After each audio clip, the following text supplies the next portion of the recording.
देश की राजनीति में कल बड़ा दिन था। जिस तरीके से एनडीए की और विपक्षी दलों की बैठक हुई, माना यह जा रहा है कि 2024 लोकसभा चुनाव का यहां से दिशा और दशा तय होगी। हमारे साथ ज्यादा बातचीत करने के लिए अपना दल कमेरावादी से पल्लवी पटेल जी हैं। जिस तरीके से कल बैठक हुई एनडीए की विपक्षी दलों की, यूपी के नेता कह रहे थे कि एक तरफ जो है कौरवों की बैठक हो रही है और एक तरफ पांडवों की बैठक हो रही है, तो ये किस तरीके से देखते हैं? मेरा ये मानना है कि जो बेंगलुरु में 2 दिवसीय बैठक हुई है, जिसमें देश के हर कोने से आए हुए 26 मुख्य दल शामिल हुए हैं। ये सभी वो दल हैं जो इस देश की जो मूल धारा है, जो इस देश के लोग हैं, जिनसे इस देश का संरचना हुई है।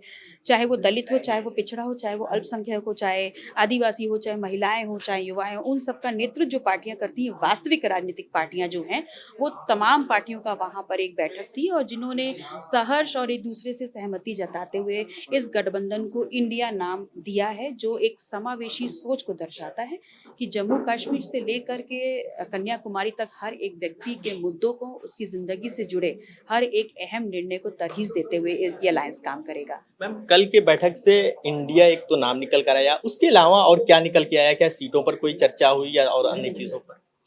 जो कल एक नाम निकल के आया, वो नाम ही अभी 24 घंटे नहीं हुए, लेकिन पूरे भारत में, जो कि हमारे संविधान में वर्णित है और हम सब बाबा भीमराव अम्बेडकर के मानने वाले हैं, जिन्होंने हमको संविधान दिया, उसमें सबसे पहले यही लिखा है, इंडिया दैट इज भारत। तो हम सब वही सोच वाले लोग हैं जो इंडिया और भारत में अंतर नहीं मानते। इंडिया भारत है, भारत इंडिया है, और इनका नेतृत्व जो पार्टियां करती हैं वो सभी वहां बैठी थी। और हम सबका ये सामूहिक निर्णय है कि इसी देश के उन्हीं लोगों के लिए काम करना है और उनको उस लूट खसोट से बचाना है जो 9 साल के कार्यकाल में भारतीय जनता पार्टी ने की है। मैम, कोई भी चुनाव हो, ओवैसी बहुत ही चर्चा में रहते हैं और माना ही जा रहा है कि जो एनडीए के साथ नहीं है वो इंडिया के साथ है, मगर ओवैसी ना इंडिया में नजर आए ना एनडीए में नजर आए, तो क्या कोई उनको हिडन एजेंडा दिया गया है?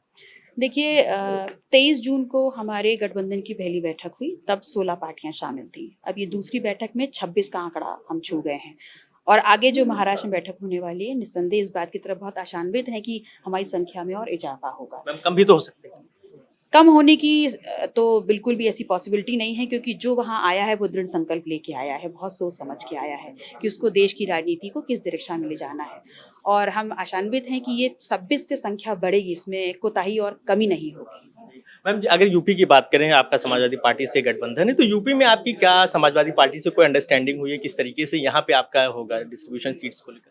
देखिए, समाजवादी पार्टी के साथ हमारी अंडरस्टैंडिंग ही है, तभी 2022 में हम सबसे बड़े विपक्ष के रूप में लड़े और हमने 12% वोट का इजाफा करते हुए, ठीक है हम सरकार नहीं बना पाए, लेकिन 12% लोगों का हमने विश्वास ज़्यादा हासिल किया और लगातार इस नेतृत्व और इस गठबंधन के साथ हम 2024 में भी जाएंगे। जातिवार जनगणना हमारा मुद्दा है इस देश में और इस प्रदेश में दलित पिछड़े शोषितों की लड़ाई हम लड़ते आए हैं, वो हम आगे भी लड़ेंगे। आखिरी सवाल है, प्रधानमंत्री ने आपकी बैठक को लेकर एक बड़ा आरोप ये लगाया था कि तमाम भ्रष्टाचारी और तमाम तरीके के लोग हैं वो एक साथ जुट हो गए, तो क्या आप सभी लोग अपने जिस तरीके से उन्होंने भ्रष्टाचार का आरोप लगाया प्रधानमंत्री ने सीधे, इस आरोप को कैसे देखती हैं?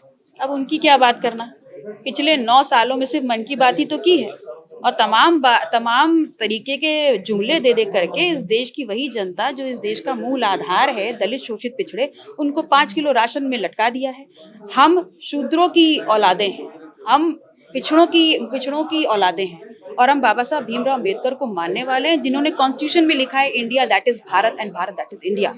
तो हम उस देश के उन्हीं लोगों की बात करते हैं जिनसे इस देश का उद्धार होना है, जिनको नौकरी, शिक्षा, दवाई, रोजगार सब में बराबरी की हिस्सेदारी मिलनी चाहिए। इसलिए हम जातिवार जनगणना की मांग को लेकर आगे बढ़ रहे हैं। शुक्रिया बातचीत के लिए। तो ये थी हमारे साथ पल्लवी पटेल। कल की बैठक के बाद एक जाहिर सी बात है, आत्मविश्वास भी बढ़ा है और साथ उनका कहना है कि जो बैठक में दल शामिल थे, आगे उनकी संख्या बढ़ेगी भी, आगे चल के ओवैसी को भी लेकर हो सकता है कहीं ना कहीं खबर सुनने में आ जाए। वीडियो जर्नलिस्ट मेराज खान के साथ फरीदुल हसन, #भारत न्यूज़ लखनऊ।